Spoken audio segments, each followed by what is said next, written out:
Vanessa Blimmer, and I'm the co producer and director of the film Desperate to Be Okay, a V&M production. Today, I will be answering four main questions that can give you an idea of what to expect from our film, as well as the behind the scenes process. Enjoy! Starting off, we have the first question. How does your product use or challenge conventions, and how does it represent social groups or issues? I'll first be describing how our opener fits into these conventions. Our film is established to be a mix of a drama and coming of age genre.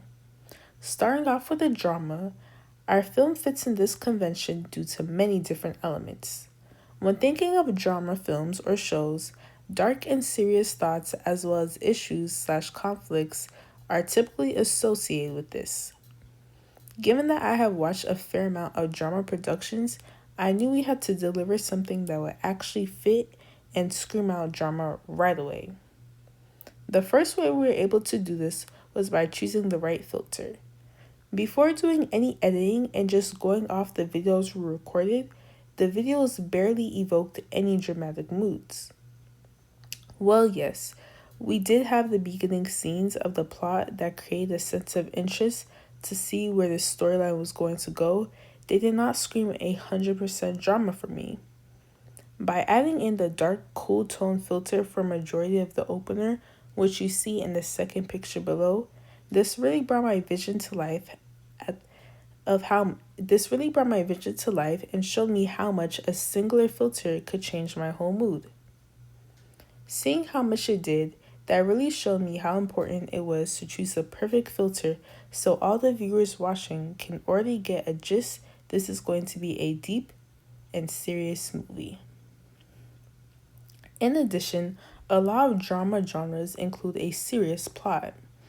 If teenage girls shown with all sorts of financial issues, which are so bad, leads to them resorting to robbing a house, does not express a serious feeling, I don't know what will.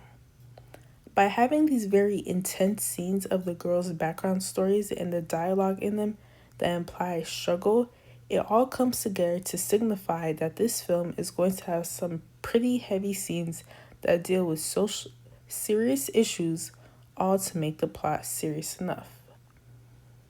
We also add in a flashback, which is common to see when watching, as it adds in motivation. As for fitting into the coming of age genre, I will say this film is much more of a drama, but it also fits into coming of age, since the genre is normally centered around teenagers growing more mature. While our film does not show the girls growing up from teenagers to adults, you're going to witness them having character development as their whole plan is put into motion.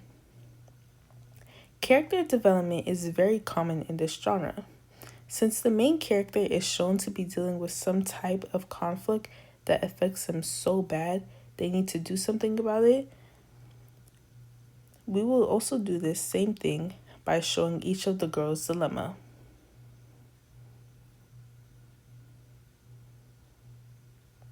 Next up, how does our film challenge its conventions? Our film will somewhat challenge our conventions as both coming of age and genre movies. There's typically just one sole protagonist, but in our film, we will have three. While it may look like the character Destiny, who is shown to have the flashback, is the protagonist, we made all three of the girls the protagonists. I want to do this to highlight that all three of the characters are going to have equal significance in this story. Along with that, if you were to read the overview of this film, you would be quite shocked to see that the young teenage girls are the protagonists of this, as you would not expect that for a film like this. If anything, you would expect at least young adults leading up to actual adults to be the age group of these characters. You would also probably think of men actors for these roles and not really females. Next up, representation. Right off the jump, when the film starts, you will see our first main character appear on the screen, who is a black teenage girl. As it keeps playing, our next two main characters will be introduced, who are also black teenage female teenagers. While there are definitely more and more movies slash shows coming out that are casting more than one black actor slash actresses to have leading roles in a single film, there could definitely be more. In our film, we have all three of our main characters casted as young black girls, which I believe is so important as it adds to the other set of films that are already coming out or have already been out that are not afraid to showcase black talent in acting.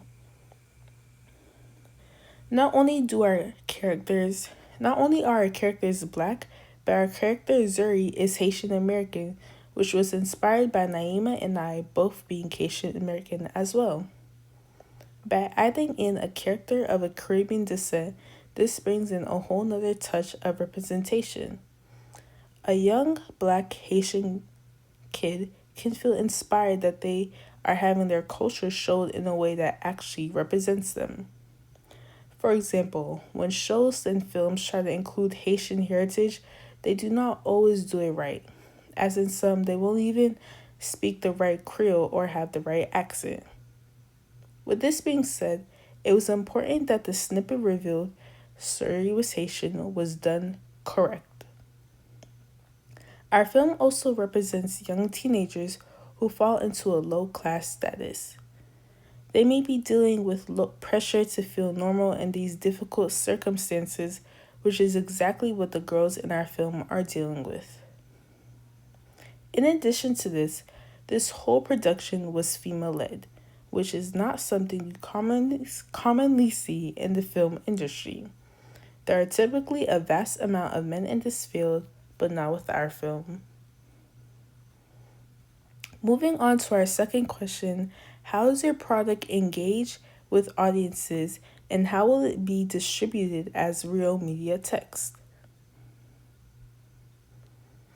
Engagement. Let's talk about this. When discussing how we wanted to start the opener, it was very important to have the viewers feel an actual sense of curiosity and interest just from the beginning minutes.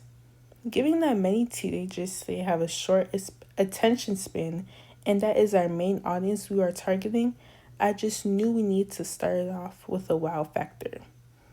We effectively show a quick background segment of all three of the girls. Although these segments are pretty short, we still express each one of these girls' personal issues. In addition, once the film starts playing, we started with the song Dark Red playing. I chose the song because I knew it was a popular song that many teens have heard, and also just the vibe it gives. The difference this song makes when you add it is just amazing. The emotion once the beat drops, it really makes you feel like you were in the movie yourself.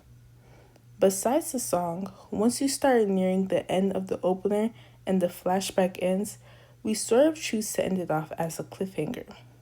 I say sort of because this is just the beginning and the real story has yet to begin. We ended it off with the character Destiny saying, "Fine, let's do it," in a serious tone with nothing playing in the background. Then after a couple seconds, boom, the actual name of the film appears on the screen and the music starts playing again. By choosing not to show the title in the very beginning, I believe this will excite viewers as they thought that was a lot. They're going to be into so much more as they keep watching. As for marketing and promotion, I will create a social media page on Instagram and TikTok where their trailer will be posted. I will make the pages interactive in a way that the different posts will be asking people questions that lead up to the releasing of the film. Hopefully, this will get people excited and there will be a hashtag with the title of the movie people would start posting. This is one of the ways the movie can gain publicity, and while I wouldn't be expecting our first production to gain major streaming service platforms like Netflix and Hulu's attention, I think our film would have a chance of making it on Tubi. Tubi, the streaming service, is known for allowing smaller productions work to be put on their platform. So besides our film being played on YouTube, adding it to Tubi can allow it to gain more exposure as it will be promoted on an additional streaming service. Question 3. How did my production skills develop throughout this film?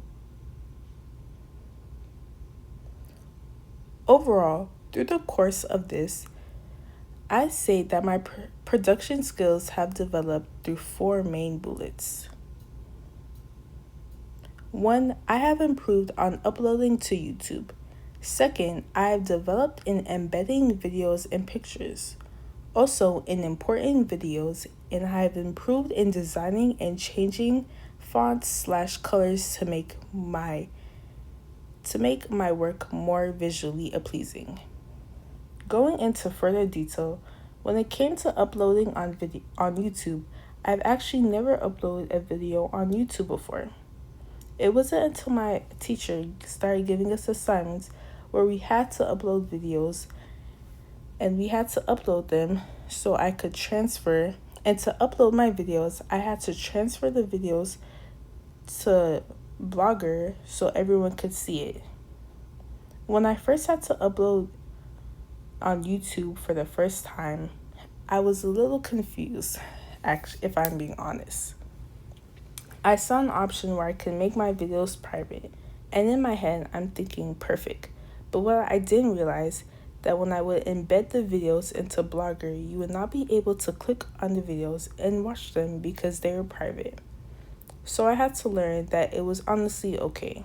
To be honest, I was overthinking this whole posting on YouTube thing, and that it actually didn't matter too much in the long term, in terms of, oh, are people going to see my videos? In addition to this, when I was actually posting my videos on YouTube and going to upload it onto a Blogger website, I had to learn how to embed those videos into my actual blog posts. This is where I noticed the feature of making my videos private was not going to be a good choice because simply you wouldn't be able to see. So that is something I definitely learned and had to improvise with. Throughout typing my blog posts, I would type them directly into the Blogger website, then transfer them into Word just to check for any spelling mistakes or where I can improve my grammar. Now, this wasn't an issue for me since I'm very familiar in this department, but when it came to copying what I wrote and re-adding it back to Blogger from the Word document, that's when things started to get a little messed up. My font sizes and colors would all be messed up when I saw the preview option of how my blog will work. Now, I will say that sometimes I kept trying different options and I couldn't figure it out until I really took the day and time to see, okay, I need to fix this and how can I fix this? And I did take the time to fix it. After that day, I never had the issue of all the different fonts, colors, sizes, and all of that. And if I did, it was something that was a quick fix for me.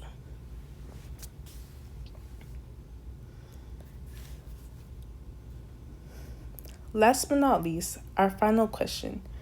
How did I integrate technologies, software, hardware, and online into this project?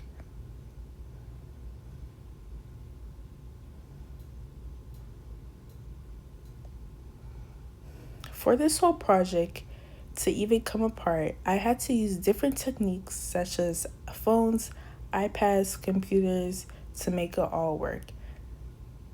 Now, I will say that considering I am living in a very tech-savvy generation, I will not necessarily say I had to learn how to use the camera on my phone and iPad and all those other technologies, but I will say is that my skills in those departments definitely improved.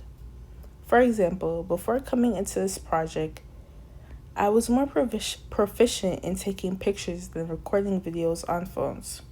So when it came down to recording these scenes, which were done on an iPhone, I did watch a couple of videos before to see how I could improve camera settings and all of that sort so I could get the best quality in angles when I recorded for the project. I also learned how to format my own website, which is my own blog. Now, when I came to doing this, it was quite easy to do. I will say I did have to learn a couple techniques so my blog could be represented just how I wanted, but it got done. For example, when it came to choosing the right color choice and just for visual appearance, I knew I wanted to make something that could appeal to your eyes and would just scream, "Oh, that's nice," not, "What is that?" I definitely need to include something that had an uplifting, welcoming tone to it.